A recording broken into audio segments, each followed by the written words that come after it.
वंदे मातरम को लेकर सीधे जवाहरलाल नेहरू पर सवाल उठे तो जवाब में प्रियंका वाड्रा ने वंदे मातरम पर कांट छांट का ठीकरा नेहरू से हटाकर पूरी कांग्रेस पर फोड़ दिया। बचाव में प्रियंका वाड्रा ने जो तर्क दिए उसमें उन्होंने कहा कि पहला तर्क सिर्फ नेहरू नहीं बल्कि पूरी कांग्रेस कार्य समिति में वंदे मातरम के शुरुआती 2 हिस्सों को अपनाने पर सहमति जताई गई। तो नेहरू जी लड़ जाते, कहते कि नहीं ना ऐसा नहीं होगा। भाई बहुत सबने जो है वोट दिया था कि पहला प्रधानमंत्री जो है वो किसको बनना चाहिए। तब तो नेहरू जी ने सबकी बात नहीं सुनी थी, गांधी जी ने कहा ना नेहरू को बनने दो। दूसरा तर्क 1937 में जिस कांग्रेस कार्य समिति ने वंदे मातरम पर फैसला लिया उसमें महात्मा गांधी, सरदार पटेल, गुरुदेव, रविंद्रनाथ टैगोर भी मौजूद थे। तीसरा तर्क कि रविंद्रनाथ टैगोर भी इस बात से सहमत थे कि वंदे मातरम के 2 ही अंतरे लिए जाए, बाद में जोड़े गए अंतरों के सांप्रदायिक मायने निकाले जा सकते हैं। चौथा तर्क यह था कि संविधान सभा में भी बड़े बड़े महापुरुषों ने वंदे मातरम के 2 ही अंतरे को अपनाया, इसलिए उस पर सवाल उठाना संविधान का अपमान करना है। प्रियंका वाड्रा ने वंदे मातरम की बहस को लेकर यह आरोप भी लगा दिया कि यह सब बंगाल चुनाव की वजह से हो रहा है, लेकिन सरकार को घेरते घेरते प्रियंका वाड्रा ने भी मान लिया कि कांग्रेस लड़ती रहेगी और हारती रहेगी। बंगाल का चुनाव आ रहा है। सुनिए सुनिए सुनिए सुनिए, हाँ कोई बात नहीं, हम तो देश के लिए हैं, हम देश के लिए हैं। आप चुनाव के लिए हैं, हम देश के लिए हैं। हम जितने भी चुनाव हारे हम यहाँ बैठे रहेंगे और आपसे लड़ते रहेंगे और आपकी विचारधारा से लड़ते रहेंगे। प्रियंका वाड्रा कह रही है कि बंगाल में चुनाव है इसलिए सब चर्चा हो रही है। इनके हिसाब से अगर वंदे मातरम गीत को लेकर 150 साल हो गए तो अभी रुक जाना चाहिए, क्योंकि अभी अगले साल बंगाल में चुनाव है, अभी इस पे चर्चा नहीं होनी चाहिए। इनके हिसाब से, इनके मतलब ऑपोजिशन के हिसाब से या कई लोगों के हिसाब से ऑपरेशन सिंदूर भी बिहार चुनाव के लिए हुआ था। हर चीज इनको लगता है कि चुनाव के लिए हो रहा है।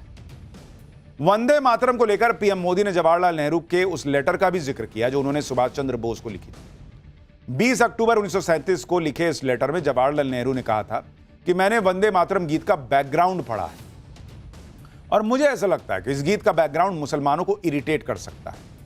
पीएम मोदी ने संसद में नेहरू जी के लिखे इस लेटर की पंक्तियां पढ़ी तो प्रियंका वाड्रा ने आरोप लगा दिया कि पीएम मोदी ने नेहरू जी के लेटर की सिर्फ एक ही पंक्ति पढ़ी, जबकि उस लेटर में नेहरू ने यह भी कहा था कि इसमें कोई शक नहीं कि वंदे मातरम के खिलाफ जो मौजूदा विवाद है वो मोटे तौर पर सांप्रदायिक ताकतों का बनाया हुआ है। साथ में यह भी लगता है कि इसमें कुछ मुद्दा भी है। जिन लोगों का झुकाव सांप्रदायिकता की तरफ है वो इस गीत से प्रभावित हो सकते हैं। जो भी हम करें उससे सांप्रदायिकता की भावना को बढ़ावा नहीं मिलना चाहिए, लेकिन जो असल दिक्कत है उसको देखना चाहिए। यानी नेहरू जी तो खुद मान रहे थे कि वंदे मातरम पर जो विवाद है उसके पीछे सांप्रदायिक ताकतें हैं। खुद लिख रहे हैं चिट्ठी में, भाई तो क्यों करें सरेंडर किया सांप्रदायिक ताकतों के साथ। और यह बात वो कांग्रेस कार्य समिति की बैठक से पहले मान रहे थे। तो फिर जब कुछ दिन बाद कांग्रेस का अधिवेशन हुआ तो नेहरू जी को कहना चाहिए था कि अरे बॉस आप लोग क्या कर रहे हैं, ये सांप्रदायिक ताकतों का मंसूबा पूरा हो जाएगा। क्यों उन्होंने विरोध नहीं जताया। प्रियंका वाड्रा तो साफ कह रही है कि अधिवेशन में सबकी सहमति से वंदे मातरम पर फैसला लिया गया।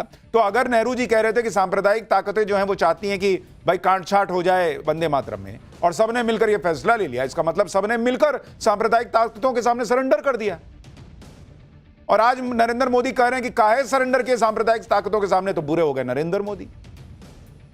सवाल तो यह भी है कि जब नेहरू खुद वंदे मातरम पर विवाद और विरोध को सांप्रदायिक मान रहे थे तो फिर उन्होंने जिन्ना को लिखे लेटर में वंदे मातरम पर वही लाइन क्यों ली जो जिन्ना के एजेंडे से मेल खाती है।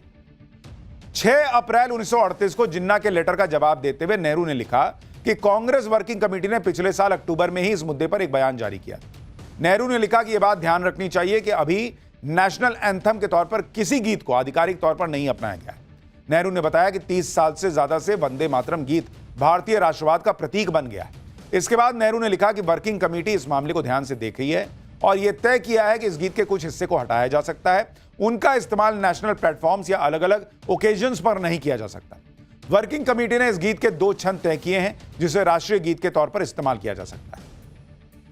यानी जिन्ना का विरोध करने की बजाय, जिन्ना को खरी खरी सुनाने की बजाय नेहरू तो जिन्ना को लेटर लिखकर यह बता रहे थे कि हमने तो गीत के कुछ हिस्सों को हटा दिया। इसी आधार पर आज पीएम मोदी ने कहा कि वंदे मातरम के बंटवारे पर झुकी कांग्रेस देश के बंटवारे पर भी झुक गई।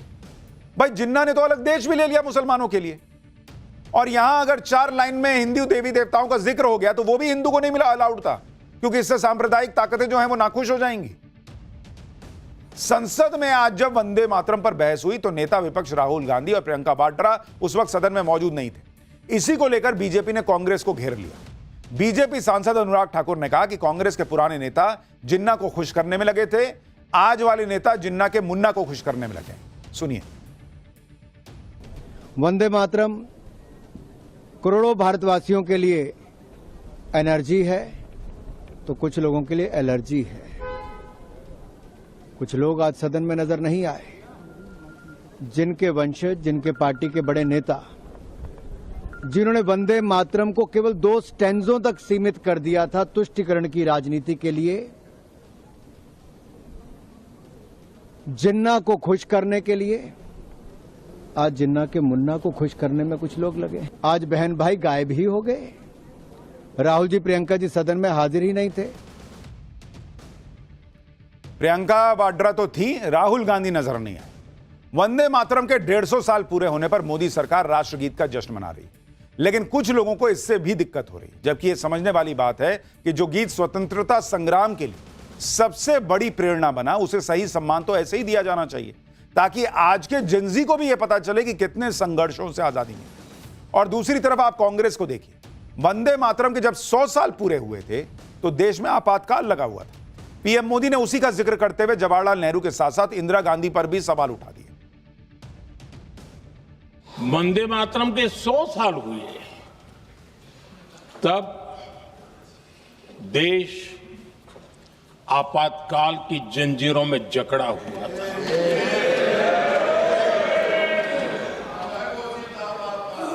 जब वंदे मातरम 100 साल के अत्यंत उत्तम पर्व था, तब भारत के संविधान का गला घोंट दिया गया था। वंदे मातरम पर आज जो बहस हुई उसको लेकर कांग्रेस को इस बात से भी बहुत दिक्कत हुई कि वंदे मातरम पर बहस हो क्यों रही है। प्रियंका वाड्रा ने कहा कि इस पर बहस की क्या जरूरत है। प्रियंका वाड्रा को सुनिए, फिर आपको बताऊंगा कि कैसे प्रियंका वाड्रा अपनी ही बात में फंस भी गई।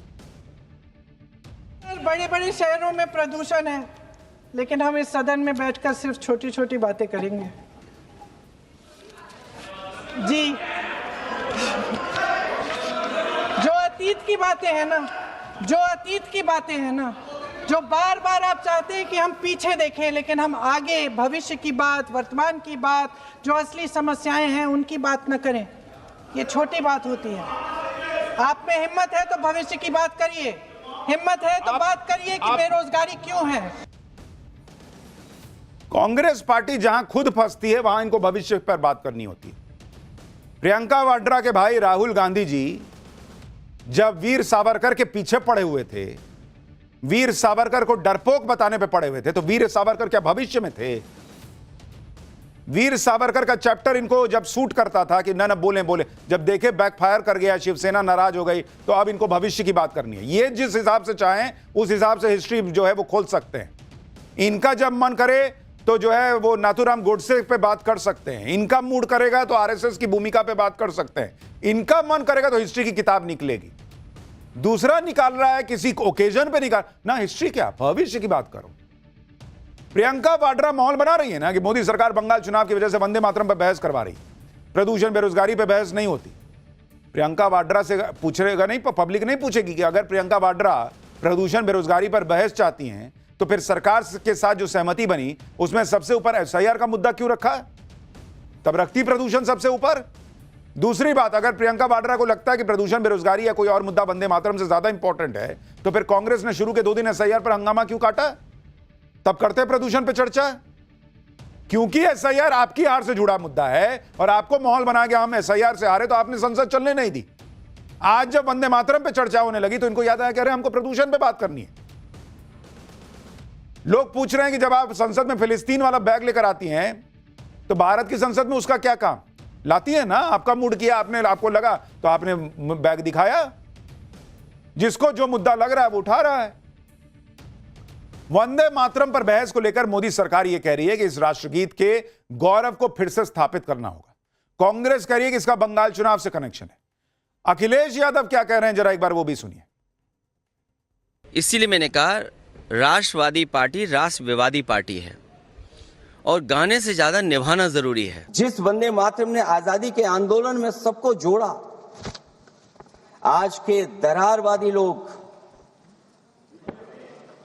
आज के दरारवादी लोग उसी से देश को तोड़ना चाहते हैं।